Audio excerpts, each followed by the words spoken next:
Hello everyone, welcome to तथास्तु ICS। नाम है खुशी एंड आज की क्लास में as usual we will be doing MCQs and आज है 12th of June. I hope that आप सभी लोगों ने जो है न्यूज़पेपर्स कर लिए होंगे, पढ़ लिए होंगे ऑब्वियसली, एंड उसको एनालिसिस जो है वो सारी चीज़ें कर ली होंगी। मैं इस चीज़ के ऊपर इतना ज़्यादा फोकस क्यों करती हूँ, बिकॉज देखिए खुद से एनालिसिस करना बहुत ज़्यादा ज़रूरी। Yes, if you are doing the analysis of the newspaper, आप न्यूज़पेपर को बहुत अच्छे से पढ़ रहे हो, उसको अच्छे से समझ रहे हो, तो उससे आपका खुद का डेवलपमेंट है। एक तो आपकी पर्सनालिटी, आपकी थिंकिंग, वो सारी चीज़ तो ब्रॉड होंगी ही। एंड वो जो एक बात कहते हैं ना, read between the lines, read between the lines वाला सीन होता है, वो भी you would be able to develop. And वो चीज़ तभी आएगी जब ये सारी चीज़ आप खुद से करें। And I guess all of you must have seen the mains का पेपर, हर किसी है वो ऑब्वियसली देखा ही होगा, राइट। तो क्योंकि आप लोग यूपीएससी का प्रिपरेशन कर रहे हैं, ऐसे कैसे हो सकता है प्रीवियस क्वेश्चंस नहीं देखे हो, राइट। तो जो मेंस के क्वेश्चंस होते हैं वो इस तरीके से फ्रेम किए रहते हैं that if you don't understand the question you won't be able to write good answer. आप एक जो अच्छा आंसर कहते हैं ना वो नहीं लिखते, एंड आप वो टाइप की चीज़ें तभी समझ पाएंगे जब आप उस तरीके से प्रैक्टिस पहले से, सिर्फ आंसर राइटिंग करने से नहीं, और भी बहुत सारी चीज़ which you have to do. And why I'm telling you all these things, because result आ गया है प्रीलिम्स का। तो आई होप जितने भी लोगों ने क्लियर किया है that they will be giving their best towards in order to clear mains, क्योंकि जिस तरीके का पेपर था प्रीलिम्स का, अब तो मेंस क्लियर करना बनता ही है। इतनी बड़ी जो एक खाई यूपीएससी ने इस टाइप के पेपर की पेपर से क्रिएट कर दी थी, वो आपने क्रॉस कर ली। Now is the time to go ahead and एकदम फोड़ देना है mains. All the best. And जो लोगों ने मेंस जो ये प्रीलिम्स नहीं क्लियर कर पाए हैं, दिल छोटा मत करिए, बिल्कुल मत करिए। अगर आपके अटेम्प्ट्स हैं तो प्रिपेयर इवन मोर बेटर, और अच्छे तरीके से प्रिपेयर करिए for the next prelims. But apart from that I would suggest that कि आप लोग साइड बाई साइड ना कोई plan B for your career है, करियर पर्सपेक्टिव से, कि अगर ये नहीं तो ये तो at least, that is very important. And mains का प्रिपरेशन से रिलेटेड तो तनु मैम ने वीडियो ऑलरेडी प्रिपेयर कर मतलब बनाया है, मैम ने लाइव सेशन मैम लिए थे। एंड आपका जो प्रिपरेशन 24-25 से रिलेटेड किस तरीके की होनी चाहिए, जो लोग प्रीलिम्स नहीं कर पाए हैं, एंड प्लस प्लान बी के बारे में I will let you know in some other week. मैं उन सारी चीज़ों के बारे में ज़रूर बताऊंगी, क्योंकि वो एक बहुत ही इंपॉर्टेंट आस्पेक्ट है। दिस इज़ नॉट नेसेसरी कि जो लाखों लोग प्रिपेयर कर रहे हैं वो सभी के सभी क्लियर, ये कोई ज़रूरी बात तो है नहीं, है ना। तो इसलिए आप लोग जो है हिम्मत मत हारिए, ठीक है, नाम ही है यार, उठो गिरो उठो गिरो। बच्चे को आप देखते ही होंगे, जब बच्चे चलना सीखते हैं तो हाउ दे लर्न वॉकिंग, चलेंगे गिरेंगे, चलेंगे गिरेंगे, उसके बाद चलना जाते हैं। तो वही ज़िंदगी भी वैसे ही है, उठने की कोशिश करते हैं गिर जाते हैं, उठने की कोशिश करते हैं गिर जाते हैं, तो बाद ज़िंदगी जो है चलाना सिखा देती है। ओके चलिए, so let's get started with our class, start करते हैं। But before that obviously the information, classes जो हैं इसको चेंज कर दिया गया है, जो डेट्स हैं बेसिकली वो जो है करी गई है यहाँ पर। So philosophy optional and entrance plus scholarship test जो है ये 23rd एंड 25th जून को होंगे respectively. Apart from that means enhancement programme, जो लोग भी प्रीलिम्स क्लियर कर लिए हैं please do join this. Personally Tanu ma'am जो है वो इन्वॉल्व एनहांसमेंट प्रोग्राम में, and obviously the best faculties have. Apart from that ये जो सारी क्लासेस हैं MA 1 year diploma courses, UPSC and BA plus UPSC, ये सारे जो यूपीएससी वाले कोर्स विद द ग्रेजुएशन और द पोस्ट ग्रेजुएशन और द डिप्लोमा, ये सारी की सारी जो क्लासेस हैं 26 जून से स्टार्ट होंगी। अगर आपको किसी तरह कोई इन्फॉर्मेशन चाहिए तो यू आउट नंबर्स, एंड ये एड्रेस भी यहाँ पे दिया हुआ है, तो आप यहाँ पर भी विजिट कर सकते हैं। Let's check out the very first question. Please take into consideration the following statements regarding the blockchain technology. तो blockchain technology से related यहाँ पे आपको 3 statements हुए हैं. The very first one is that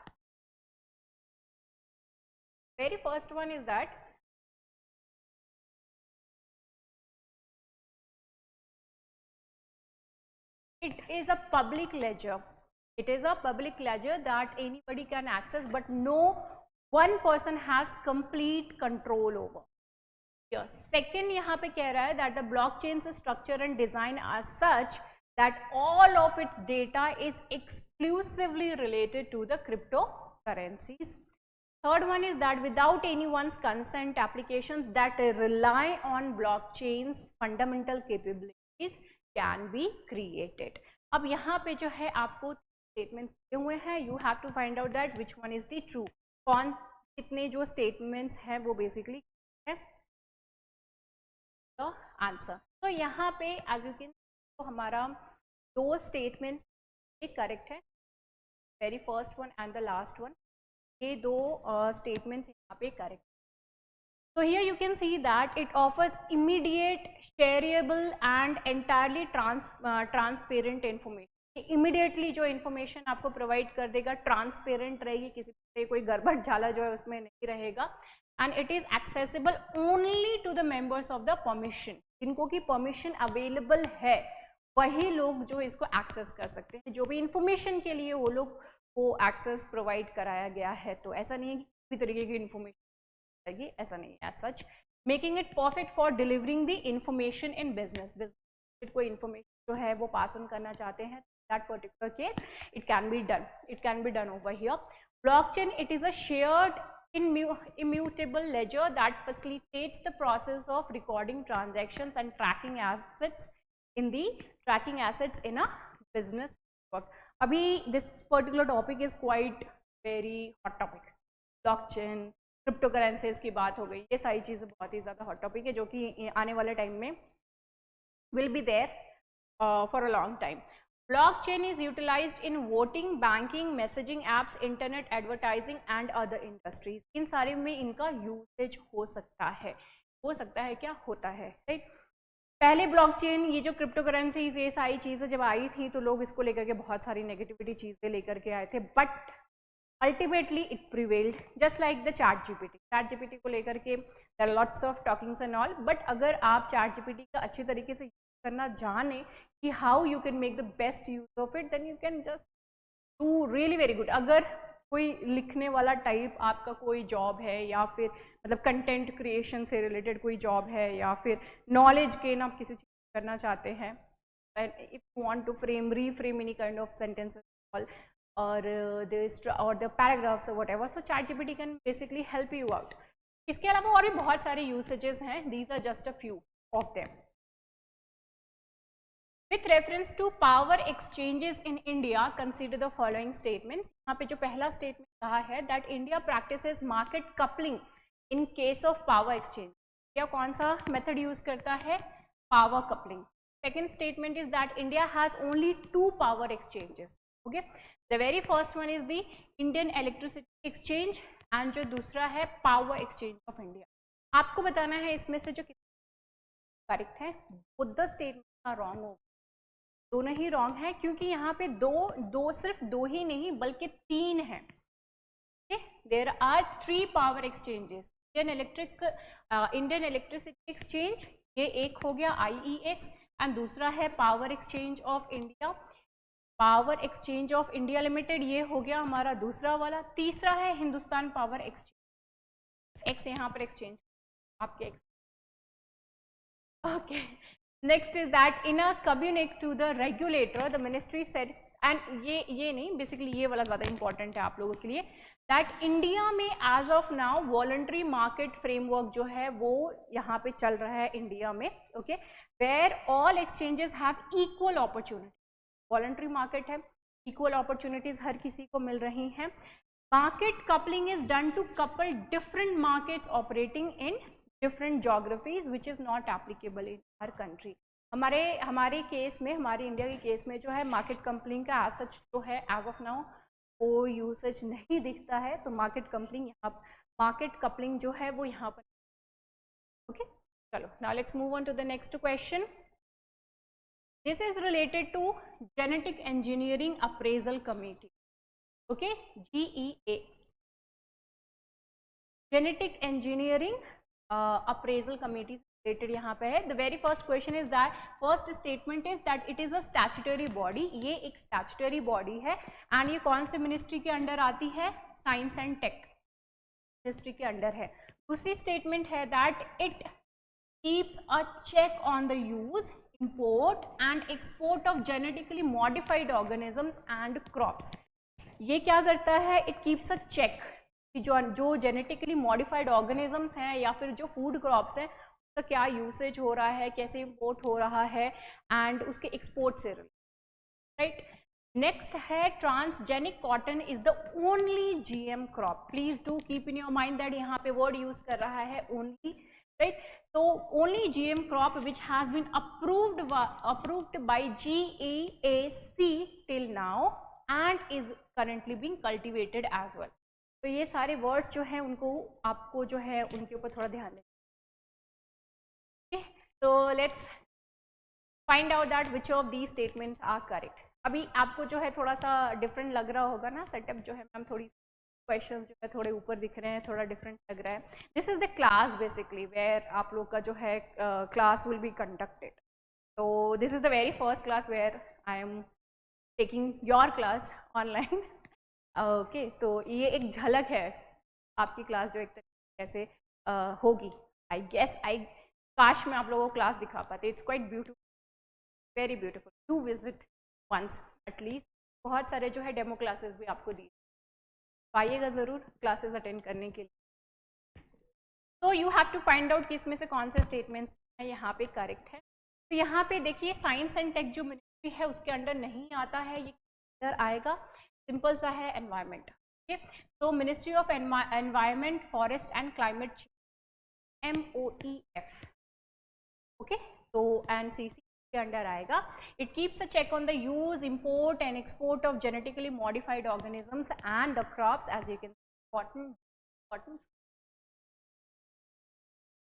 cotton and it was earlier called the genetic engineering approval committee। तो पहले जो है जेनेटिक इंजीनियरिंग अप्रूवल कमेटी के नाम से जाना जाता था, जिसको लेटर ऑन 2010 में जेनेटिक इंजीनियरिंग अप्रेजल कमेटी के नेम में चेंज कर दिया गया। मतलब उसका नेम जो है उसका नया करके उसको नई नेम जो है वो दे दी गई। कंटेक्स्ट क्या है, 3 स्टेट्स कौन कौन से, Gujarat, Maharashtra and Telangana. They have rebuffed a proposal which has been approved by the Genetic Engineering Appraisal Committee to test a new kind of transgenic cottons को टेस्ट करने के लिए जो उन्होंने अप्रूवल दे दी। Okay, now let's move on to the next question. Kalakad Mundanthurai tiger reserve, ये Kalakad tiger reserve जो है वो कहाँ पर है। ये सारे टाइगर रिजर्व्स बहुत ज़्यादा इंपॉर्टेंट होते हैं, जितने ज़्यादा tiger reserves, national parks, biospheres and all, ये सारे ही बहुत ज़्यादा इंपॉर्टेंट होते हैं। तो नाम पढ़ना आए ना आए, बस आपको याद ज़रूर होना चाहिए कि हाँ वैसा कुछ जो था कि जिसका लोकेशन ये, राइट। तो यहाँ पे जो है ये it is there in the Tirunelveli and Kanyakumari. ये मतलब ये जो टाइगर रिजर्व है बेसिकली ये पूरे एरिया को यहाँ पे कवर करता है। सो इट इज़ बेसिकली कौन से केसेस आती हैं, तो it is there in the Tamil Nadu. Okay, तो ये वहाँ पे आ गया। District of Tamil Nadu is one of the protected areas having diverse flora and fauna. यहाँ पे बहुत सारे जो है फ्लोरा एंड फौना है, एंड फ्लोरा एंड फौना होने का बहुत ही ऑब्वियस रीजन, बारिश के टाइम जो है वो वाटर एंड ऑल तो सारी चीज़ें भरपूर मात्रा में उस टाइम पीरियड है। इस टाइगर रिजर्व में फ्लोरा एंड फौना के बारे में जब बात हो रही है तो कौन कौन से बेसिकली मिलते हैं। फौना में lion tail macaque, Nilgiri tahr, Nilgiri pipit, grey headed bulbul and blue winged parakeet. इस टाइप के जो फौनाज हैं which those you will be finding over here.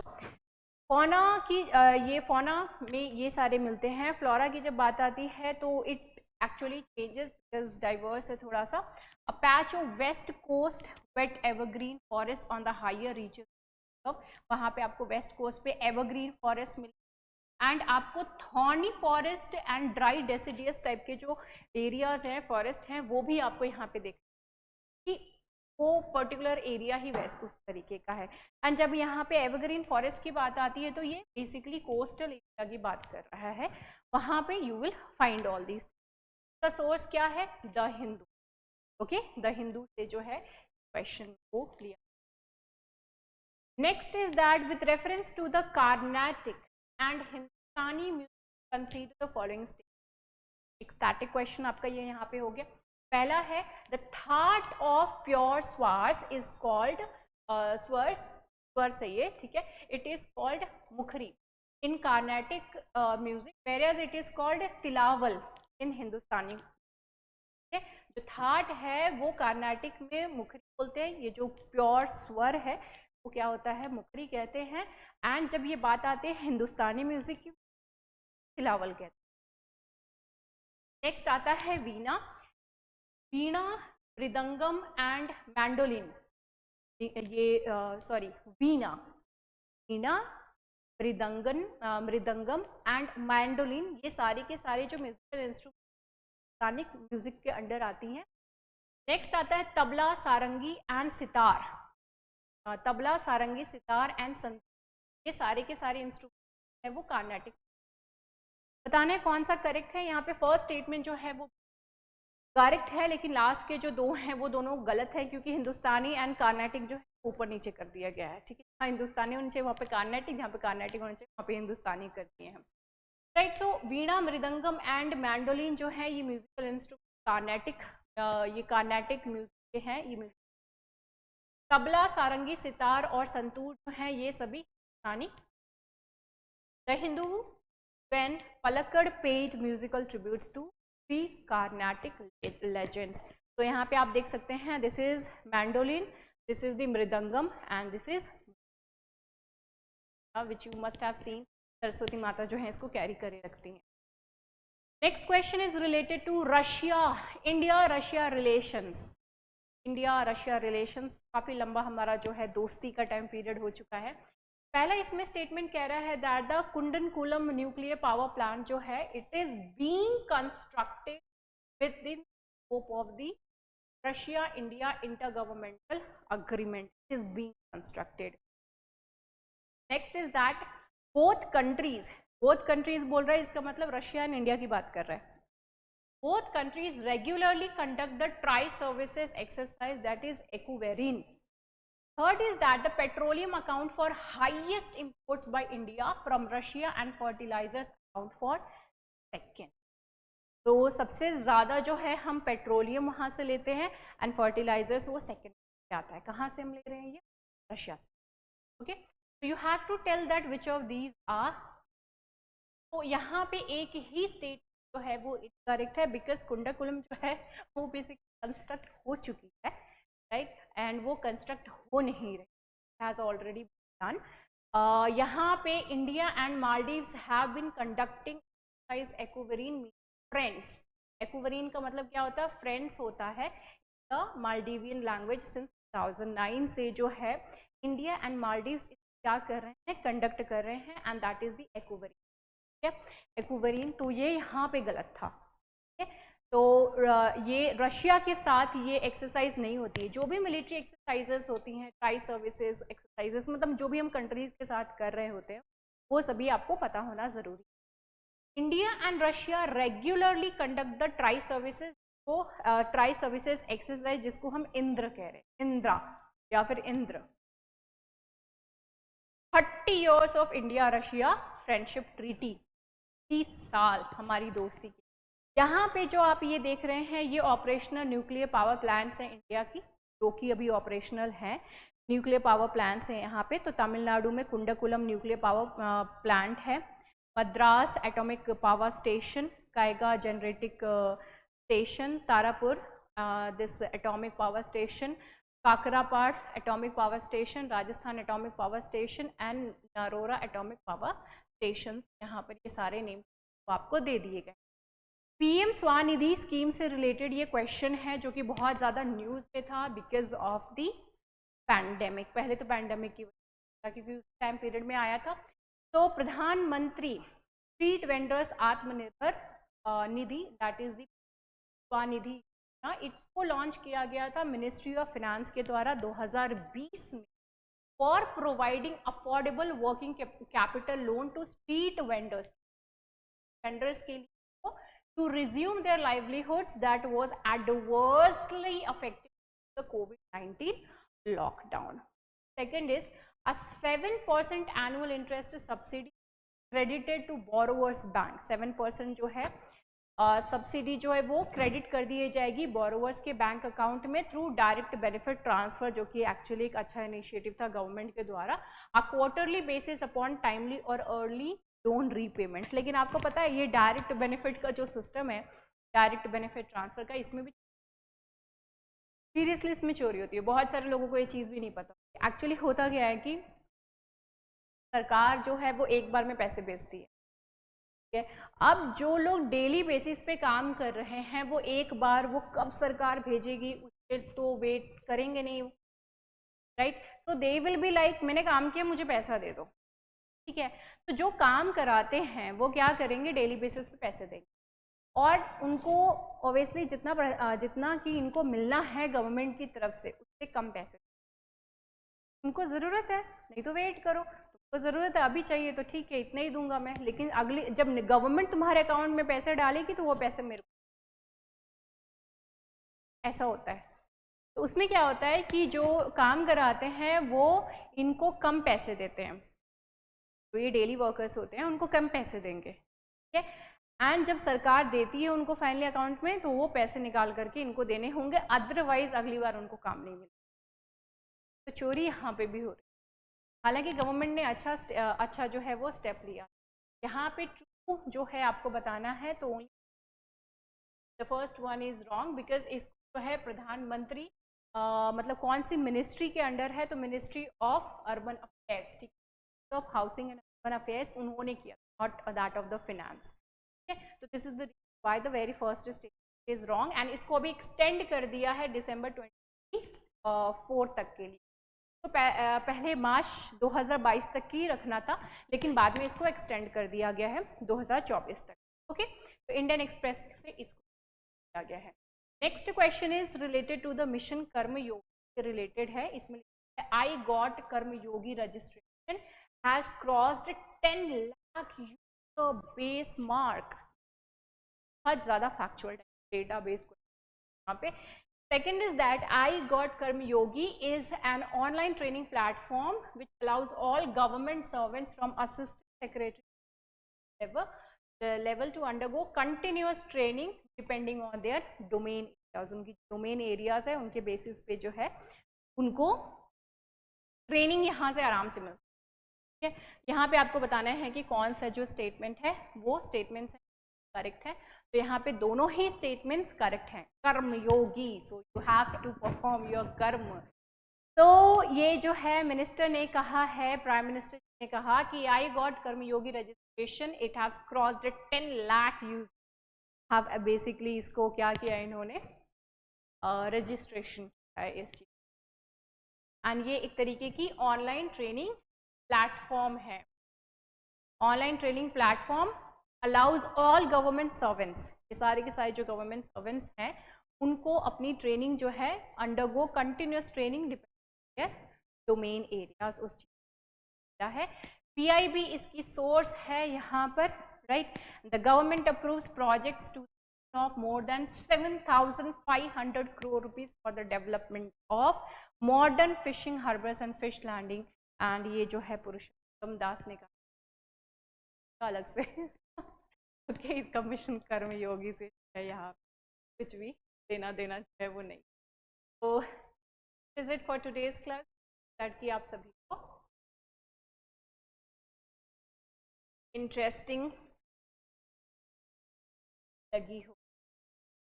So this is the class, this is your offline class and this is how your live classes will also be conducted. It is going to be the very interactive class, so please be present and do get yourself registered as well। तो demo classes हैं उसके लिए अपने आप को register कर लीजिए, सारी डिटेल्स आपको यहाँ मिल जाएंगी। अगर वेबसाइट नहीं विजिट करना है तो ये नंबर्स हैं भाई, डायल करो, मोबाइल हर किसी के पास है, डायल करो, कोर्स के बारे में जो है अपना इंक्वायरी करी and do. We will be waiting at least मेरी क्लास तो आप लोग तो रोज़ देख रहे हैं, तो मैं तो इंतज़ार ज़रूर करूँगी आप लोगों के कि मेरे को अपने स्टूडेंट्स देखने के लिए मिले ऑफलाइन में कैसे हैं। तो signing off, take care, bye bye and have a